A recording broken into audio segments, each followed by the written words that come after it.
Hello, everyone. Welcome to the FDIP, the official podcast of the Faculty Development and Innovation Center at EIU. I'm Kim Ervin, Instructional Designer at EIU, and your host today.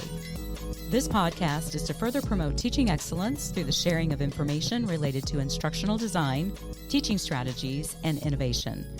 In this episode, we'll be exploring an important topic affecting educators across higher education, faculty burnout. Joining me today are two EIU faculty members who will share their insights, experiences, and strategies to help build resilience to faculty burnout. Please welcome Dr. Misty Rhoads, professor from the Department of Public Health and Nutrition, and also Dr. Andrew Kerins, associate professor and graduate coordinator from the Department of Kinesiology, Sport, and Recreation. Misty and Andrew, thank you for being here. Thanks for having us. Yeah, it's great to be here. Great. So I want to jump right in, and if you know me, you know I'm a why person. I kind of let that inner 2-year-old come out and ask why. So I'd like to start our conversation just to ground it and maybe address why we are having this conversation and why you wanted to record a podcast on this topic for your colleagues. Thank you for that question, Kim. And the why is always so important. And to be honest, I think the decision to have this conversation, it came from a place of deep concern and recognition of just how prevalent faculty burnout has become. And as someone who is both a professor and a somatic and mental health therapist, I see burnout not just as a workplace issue, but as something that's deeply tied to our well-being, physically, mentally, and emotionally. And what's been striking to me is how many colleagues I've spoken to at all levels of academia who are feeling overwhelmed, exhausted, and disconnected. And I think we're at a point where we can't ignore it anymore, because burnout isn't just about overwork. It's about the pressure, the expectations, and the emotional toll of always being on, especially in a field where we care for students, and this is central to our role. But burnout, it also often gets minimized in higher education as if it's just part of the job, and it's not. And so the reason we wanted to do this podcast is to share the very real challenges that faculty face, but also to talk openly about strategies like mindfulness and self-compassion practices that can help us navigate these challenges. And my hope is that by opening up this conversation, we normalize talking about burnout, provide a sense of community for those struggling, and give practical tools to begin addressing it. Andrew, what do you think?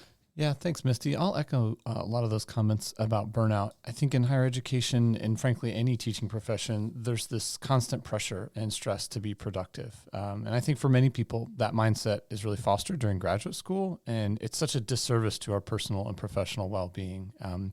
I talk about this with students, and younger people have this idea of grind culture, and I think it's really sad that we as a society have normalized this way of being in our everyday lives that's not good for our health and well-being. So, frankly, to be clear, I'm susceptible to that mindset just like everybody else. And I think even when it's indirect, I can feel that pressure to always do a little bit more work, whether it's staying late, working nights and weekends, even taking your laptop on vacation. But it's frustrating because can't easily point to where that pressure is coming from. It's just kind of there. So it's also hard because it often feels like we're sort of powerless to change it. When talking with Misty about this, it was clear we both wanted to normalize talking about burnout as well as point out what we can do about it individually and collectively to begin to address it. Awesome. That really explains where it's all coming from. I really appreciate how you both emphasize the importance of normalizing these conversations around faculty burnout. It's clearly, not just an individual struggle, but a shared experience. And the reason I really like that is because when we collectively acknowledge faculty burnout, or really anything, collectively acknowledge anything, It creates space for meaningful action, which then can lead to change. So that's why that really triggered with me. As we record this podcast, we are approaching the end of spring semester, a heightened, stressful time in higher education for many. From a faculty perspective, can we identify what is happening under the surface even more a little bit to keep faculty burnout persisting and keeping it going and alive? Yeah, that's a great question, Kim. I think something that is in our awareness but needs to be brought to the forefront is collective stress. And this happens when a group of people, whether it's a workplace, a community, or an entire society, experiences ongoing pressure, uncertainty, or crisis together. In higher education, faculty and staff have been carrying an immense amount of this stress. Budget cuts, heavier workload, shifting student needs, and an increasingly demanding academic culture. These all add to the pressure. And on top of our usual stressors, such as grading papers, answering emails, and meeting deadlines, collective stress adds on another layer. And it creates an emotional undercurrent that we all feel. We might not always recognize it, but we feel it. And it drains our energy faster. It reduces our patience, and it makes us feel disconnected, not only from our work, but from each other. And faculty and staff often take on emotional labor. We support students while navigating their challenges, and we're navigating our own. We're in a world right now with a lot of unknowns. In addition to these professional demands, personal pressures such as family responsibilities, health concerns, and financial worries make it even more difficult to cope. Our nervous system is designed to handle short bursts of stress, but when stress becomes constant, especially collective stress, it can leave us stuck in what is survival mode. So this might show up as exhaustion, anxiety, irritability, or feeling emotionally numb. And it's not just a personal failing. It's our body's natural response to a prolonged overwhelm. The challenge with collective stress is that it can be hard to name. We might assume we are personally failing, or we just need to push through. In reality, we are part of a system that is struggling, and the stress we feel is not just ours, it is shared.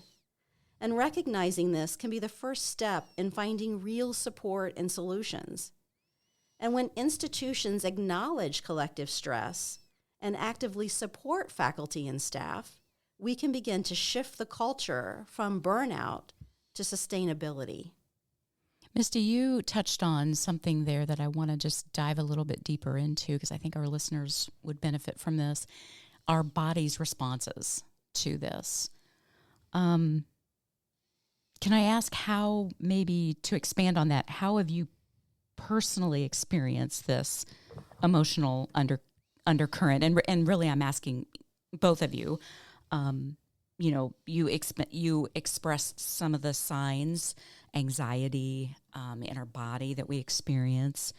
Are there other symptoms that you notice in yourself or maybe in your colleagues, without mentioning names, of course, but that make you think, okay, what's going on? Is this something, do I need to take a time out here or, what's happening? Sure, I can jump in on that one. So I think for a lot of people, COVID was a really big turning point in higher education. And I think it was for a variety of reasons, though. Collectively as a society, we started to pay more attention to the mental health issues that our students were experiencing.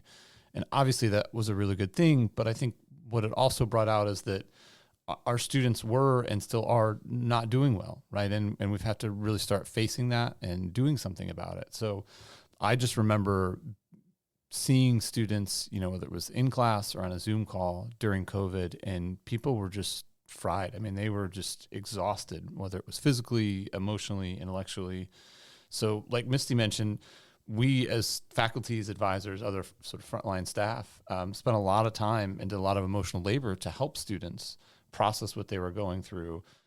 But again, we were going through a lot of that same things too. So I remember one specific conversation pretty vividly. I had two students that came into a 9 a.m. class. It was in person, and they had both worked the night shift at their respective jobs. And so they've been up, for 24 hours at this point. And they really just wanted somebody to listen to them, to hear what they were going through. And they needed someone to tell them that, even if things didn't seem like they were going really well now, that they would get better.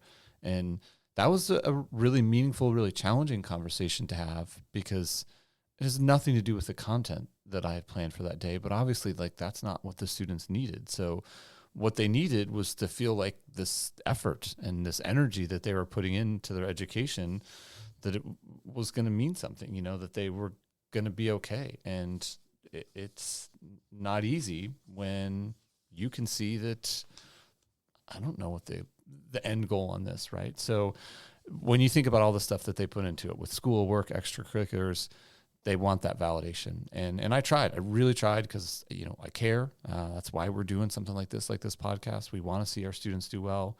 But then at the same time, I had to go home with my spouse and two kids. They were ages 3 and 12 at the time. And I had the same struggles, I'm looking at my kids that are going through the difficulty, maybe less than my 3-year-old at the time, but my 12-year-old certainly felt that stress being in middle school. So I joked with my spouse, who's a social worker, and I just said, look, here's the challenges my students are going through. I need someone to hold me and tell me it's okay at the end of the day. So, back to your question, Kim, about signs and symptoms. I know there's times during the semester where my, weekday evenings where I'm working late, trying to catch up on things, trying to get grading done. And I know that leads to me getting irritable. I know that adds to my stress. And I know that my capacity for getting things done goes down because I just feel that overwhelmed feeling. You're getting into that burnout. So for me, one of the warning signs is always just, if I can just, push through this and get one more thing done, right? That's sort of grad school mentality. And then all of a sudden, one more thing becomes 5 more things. And then you have to stop and look in the mirror and say, does this really need to happen right now? Would I just be better going for a walk or going to bed or doing something different? And so that to me is one of those things very personally that I feel and experience that I'm sure many others have gone through as well. Something you mentioned, Andrew, that kind of resonates is read the room, a little bit. And I'm talking about maybe a classroom in this situation, but you were in tune with what your students needed at the time, and they needed the need to feel heard. Mm-hmm. And so, just taking a time out a little bit and reading your room, reading your situation, your environment, what's going on. And then that need to be heard is just really universal, isn't it? Absolutely. So yeah, that's key. Well, Misty and Andrew, thank you for helping us understand, what's under the surface of faculty burnout and how it manifests. But shifting our focus to more of a work through, a resilience, what strategies have either of you found effective for managing collective stress? I think Andrew started to touch on those just a little bit there at the end. Are there any hacks that have helped you maintain your well-being, particularly maybe during challenging periods like the end of a semester? Yeah, well, I started to touch on the one of, hey, I'm going to stay up later and get some more of this work done, but that messes with your sleep schedule, and that's keeping a consistent sleep schedule is obviously one of the big ones, just trying to get your rest to be able to recharge for the next day. I also like to try to schedule short breaks throughout my day so that I'm getting up to go refill my water bottle, and I'll sort of just walk around the building, to take an extra lap. Or even as I've gotten older and gotten glasses, and the optometrist says you really shouldn't stare at your screen consistently for hours at a time. So just trying to take those short mental breaks to look outside and kind of give your eyes a break. But one of my biggest strategies is exercise. It's trying to build that in every day so that whether I'm walking on campus or going to the campus rec center, it's trying to engage physically in that way. But man, it makes such a difference in terms of reducing stress levels. So getting outside is great. I'm a Parks and Recreation guy, so obviously getting out into a park, getting where there's trees, getting where there's water. And Charleston has plenty of that, whether it's right on campus or right near campus. So there's those opportunities for sure. I just want to add to the steps part, because from a personal experience, I knew that like getting up and walking, going on a walk was good for you, but I never bought into it, because I thought, well, I could get this amount of work done while I'm the same amount of time, that I'm using to get some steps in. But I've been a lot more intentional about doing that lately. And a testimony here for me is I have seen the difference in my mindset now that I'm being more intentional and doing this for more of a health-related reasons. I can see the impact. So I'm definitely in the camp of, I understand if you just don't want to take a break, do it anyway, and you'll see the positive results. I think the easy thing on that is it's try it out. Are you committing to building a new habit at this point? No, you're just saying, hey, I realize that I'm stressed at this point, and maybe I'm going to give this walking thing a try and get up every hour and go walk around the building for a minute and just give myself that little time and space to clear your head or stop and talk with a colleague, which is one of the next strategies I was going to talk about. It's great to be able to connect with colleagues, whether it's in your department or across campus. That's been one of the great things for my involvement with FDIC, is meeting folks like Misty, where I didn't realize we had some of these shared interests, and you go, okay, we're part of these faculty learning communities together, or these book groups, and you start to build these bridges and connections with people, and you realize, wow, there's a lot more, when we think about academia and sort of getting out of our silos and getting out of our offices, there's a lot more on campus that EIU has to offer in terms of that kind of collegiality that provides a lot of meaningful connections. Absolutely. And you touched on it, our faculty learning community, and just to dive a little bit deeper into that for our listeners, this last academic year was the first year that we've offered through the FDIC a mindfulness faculty learning community, and the three of us have been a part of that, and that has been beautiful to watch unfold. We've had about a dozen or a little bit more faculty commit to, pretty much everyone committed, the whole academic year, fall and spring, to meeting every other week, coming together and learning about mindfulness strategies that first priority was that they can use for themselves, but then also discussions would sometimes drift into exposing their classroom to these strategies as well when they're reading the room and needing to maybe implement something like this to kind of shift the energy in the classroom. So I'll put a link to the Mindfulness Faculty Learning Community webpage in the show notes, because if you're interested in becoming, joining this community, we'd love to have you, because we're definitely going to repeat it next academic year. Yeah, and just to speak to the faculty mindfulness group, one, it helped me stop feeling so isolated, which can happen on a college campus when we get siloed into our own areas.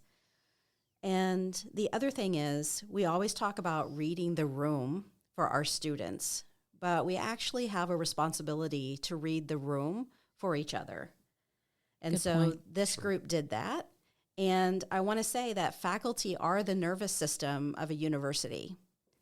And that's very important. And so when faculty feel met and heard and seen and regulated, then it fosters a sense of belonging that we can pass down to our students. And so we need to read the room for each other and be able to be present and bear witness and see and hear and support each other. And so that's what really happened for me in this faculty group. And I just appreciate all the people who showed up this semester for it. It was great. Great. For sure. One other thing in terms of recommendations, sort of last one here, but an important one, is recognizing the power and limitations of technology.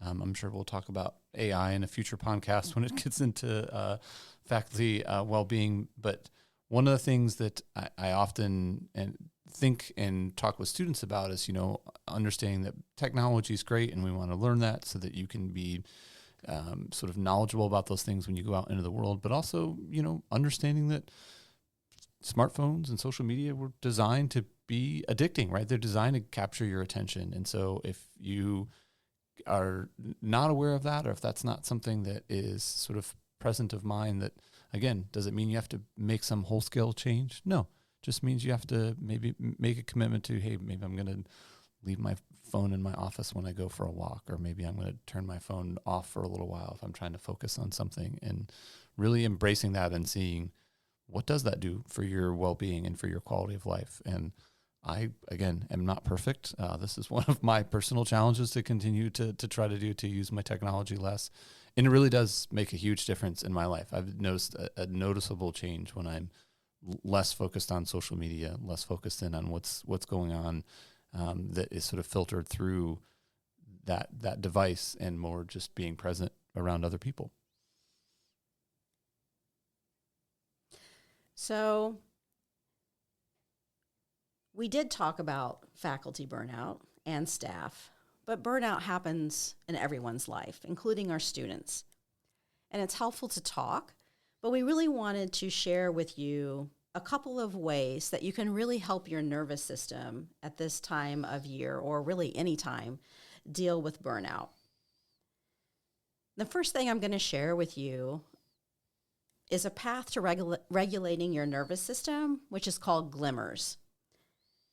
And this is a concept that's going to sound unusual at first, but it's really important. It's so important that my department actually has a glimmer board, and I enjoy every day going in and seeing what people have posted. Glimmers are tiny moments of experiences of safety, connection, joy, or calm that helps activate your parasympathetic nervous system. So it helps you stop feeling overwhelmed. And what we have been taught is to focus on these really big wins or these big breaks that happen in life. But life isn't just about the big things, right? It's the glimmers, the small moments, the fleeting experiences that bring a sense of ease to our bodies and our minds. So for example, it can be feeling the sunlight on your face, especially as you step outside in the spring. It can be hearing a piece of music that you love, or even connection that you feel with a colleague who gives you a kind word or says, congratulations on publishing, or congratulations on getting tenure.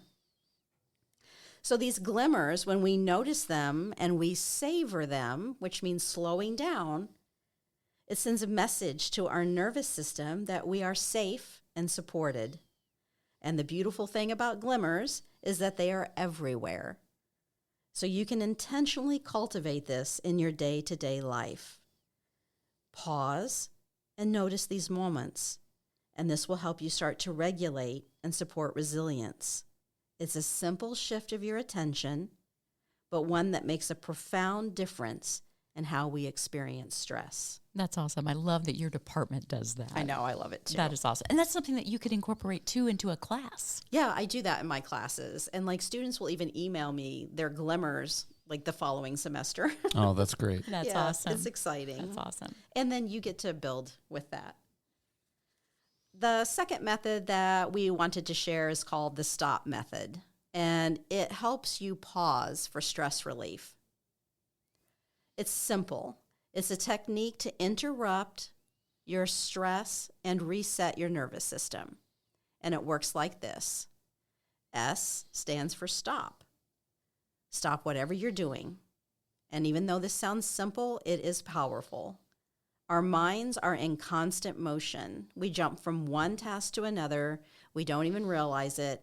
And stopping helps interrupt the mental chatter and create space for you to become present.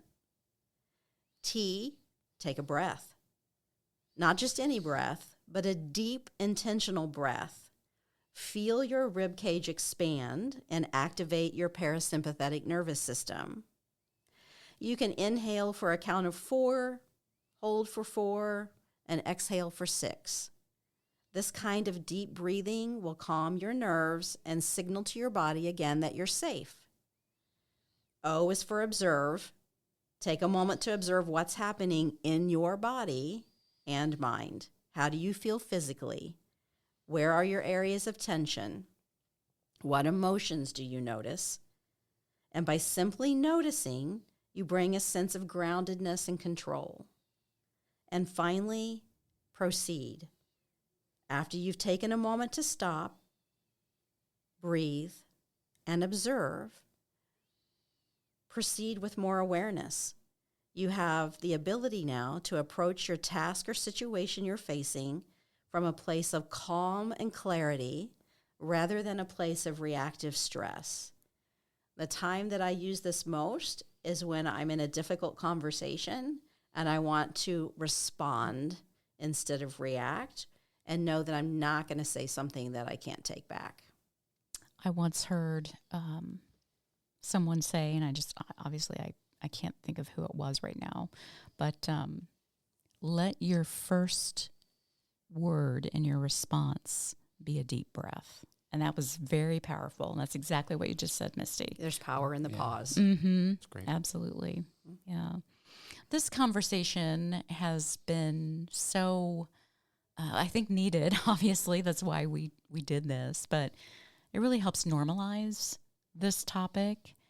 And hopefully the faculty that listen to this can take away some information, understanding strategies. Thank you so much for sharing this space today to address this and get on the level with your colleagues, so to speak. This has been so helpful. Yeah, thank you. Yes. As we conclude, I just want to thank Misty and Andrew again for educating us about collective stress and that, what's causing it, sharing their experiences, being transparent with how they feel it and how it manifests with them, and the practical strategies, that we've been discussing to build resilience. One parting thought is to remember that addressing burnout isn't selfish, it's essential. And when we normalize these conversations and prioritize our well-being, we become more effective educators and better role models for our students. Please don't hesitate to reach out to any one of us or our Faculty Development and Innovation Center. Contact information will be included in the show notes. As always, thank you for listening and continuing to learn.